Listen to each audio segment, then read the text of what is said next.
'Cause she's my favourite. You mean Snowdrop's really your favourite? Yes, Snowdrop is my favourite. Oh. G'day you cheeky dogs. Today we're going to be doing a deep dive into the Bluey episode Kids, and we're going to be talking about the Easter eggs, of course, and the ridiculous amount of them that there are, but also about the theory that maybe Bluey is reliving her trauma through this episode as well, similar to Copycat, which is something I did not think about when I first watched this episode, but I do think it's really interesting. Maybe that's enough time in the toilet paper chair for your brother, I think. But of course, before we get started, if you love Bluey as much as we do here, don't forget to hit that like button down below, that subscribe button, and that bell for notifications so you know whenever I release any other Bluey videos. And let's just do our straight deep dive into Kids. Dad, who's your favourite, me or Bingo? Favourite? Now, this theory that Bluey is replaying her trauma, I thought was really interesting because the idea comes off that it's like happening similar to what happened in Copycat. She lived through that trauma with the death in Copycat and then she replayed it so that she could process it and understand it better at the end of the episode. And it seems that maybe someone on Reddit or people also think that this is what happens for the episode Kids. Maybe Bluey felt like Bingo is being the favorite at some point, like maybe even when Bingo is like a really little baby, and so Bluey is using this as a way to process it and try and understand it. And I understand that like at the very start it all looks like happy and funs and games about her asking about the favoritism thing. So who? You're both my favourites. But I can kick my own bum. Watch. Look, kid, parents don't pick favourites. Why not? They just don't. But we should keep in mind, again, the episode space. Mackenzie is also dealing with a trauma from when he was really little that he's been holding onto this whole time, and just randomly it came out in this like episode in this game. I want to pretend that you leave me behind and I'm all alone. Why? I don't know. So yes, we could say that maybe Bluey has been holding on to this favoritism trauma from when she was really little, and it just happened to come out in that game for this day. 'Cause she's my favourite. You mean Snowdrop's really your favourite? Yes, Snowdrop is my favourite. Oh. So that of course gets us into the whole lesson of this episode, which is that favoritism is a very bad thing. But more specifically, just what the effects of favoritism are. And we see that quite clearly through Bandit, that when kids feel like they are not the favorite, or like that favoritism is happening to them and they're being negatively affected by it, they act out negatively as well. Well, I'm a naughty boy, am I? Yes, you are a very naughty boy. Naughty boy! Okay then. Hey! Naughty boy! Come back this instant! And that was honestly one of like the smartest things I think about this episode, is that they showed it as part of a game. It was something that pretend that was happening, and it was something that was happening specifically to Bandit, not one of the children. I see. I'll just sit here until you tell me I can come out. Well, yes. Good. So because it was happening to Bandit as the parent, and we know it's a game, we don't feel like super bad about it. It's fun to watch, it doesn't make us feel heartbroken for the poor child who's not being chosen as the favorite. And then of course, Bluey, as the parent in this situation, is able to understand the effects and see what happens and learn the lesson from it. You were right. It was Snowdrop being cheeky all along. I'm sorry I didn't believe you. And that I said she was my favourite. And so again, based on like that theory, this is her way of processing that, you know, her parents didn't favorite Bingo when she was little, or that like the favoritism thing, like they do love them both equally. Thank you, checkout lady. He is definitely my favourite. Oh, I mean, both my children are my favourites. I'm not sure about this theory. Like, I think it's a really cool way to view this episode, but I do personally just love to view this episode in terms of seeing the effects of favoritism on kids as a lesson for parents as well, to see what happens when we say these things around our kids, but also like a fun way for kids to watch too. Mrs. Healer? Row, row, row your boat gently down the stream. Snowdrop!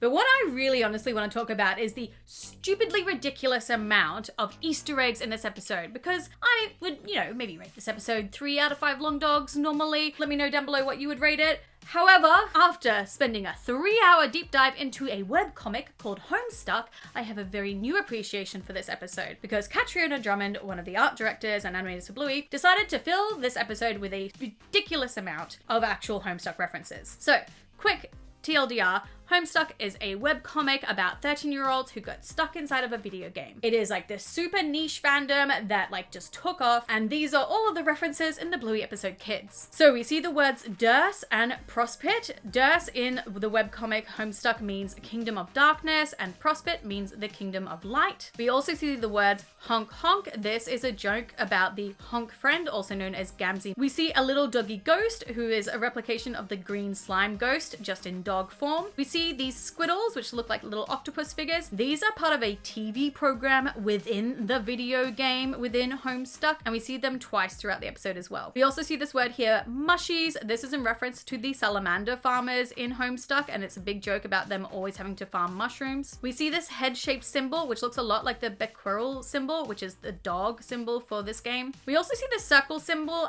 I'm not really quite sure what this is. I couldn't quite figure it out. So if you know Homestuck, let me know in the comment section down below. And Catriona, also known as Good Sniff on like her socials, did say that like, yes, she was so happy that people were able to find some of these references. Although I feel like maybe I did find all of them. But if you are a fan of Homestuck, she also class-spected all the healers as well, which I think is just a cool little thing that she did. James, how very dare you! Now, as for the ridiculous amount of Australian Easter eggs and references, we have, starting at the very beginning of the episode, we have the car stickers in one of the cars in like the parking garage area. We have a Queensland state sticker, of course, in the colour maroon for Queenslanders. Oh yeah, come on Maroons! We have the Southern Cross, which of course is like on our flag and it's a big part of our culture. We also have the number 78, which I think might be a hint towards Joe Brum's actual like age, like the year he was born, because it kind of lines up with like how old Bandit is. In a place called the 80s. That's me when I was 10 years old. We see cricket on the TV, of course. We see the Australian flag in the veggie section. There's also another little symbol of Australia on the bags. And we also see an Australian astronaut dog with the Aussie flag in like the little toy section. We also have a reference to Blind Dogs Australia. So you see this little like yellow dog statue. That's in all of our supermarkets around Australia. We of course have our traditional Easter eggs in there as well. We do have a long dog that is in the form of a cucumber. No. Which is hidden inside of all the veggies. And we also have tennis balls as well in the toy section.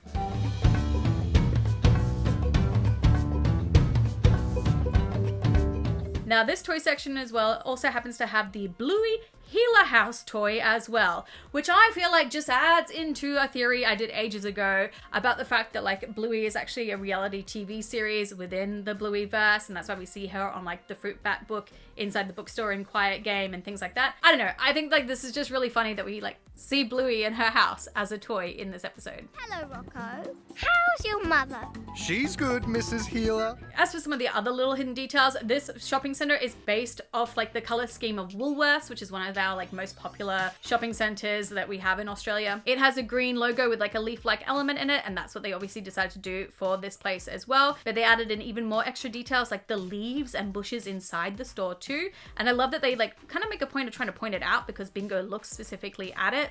All right, let's hit this hard and quick. Sound good, kids? Woo! Hey, Bingo! And Catriona did also mention on her Twitter that this was like a struggle for them to not hit any copyright issues, obviously, with Woolworths. So where they located it is actually based on a Coles, which is our other most popular supermarket in Australia, that is around the West End area. I do also love, as a side note, that the milk cartons, their symbol is udders, like the cow's udders. And yes, that yellow milk you see there is banana milk. Chocolate or pink, Snowdrop? Both. Okay, my sweetie. Snowdrop loves chocolate milk.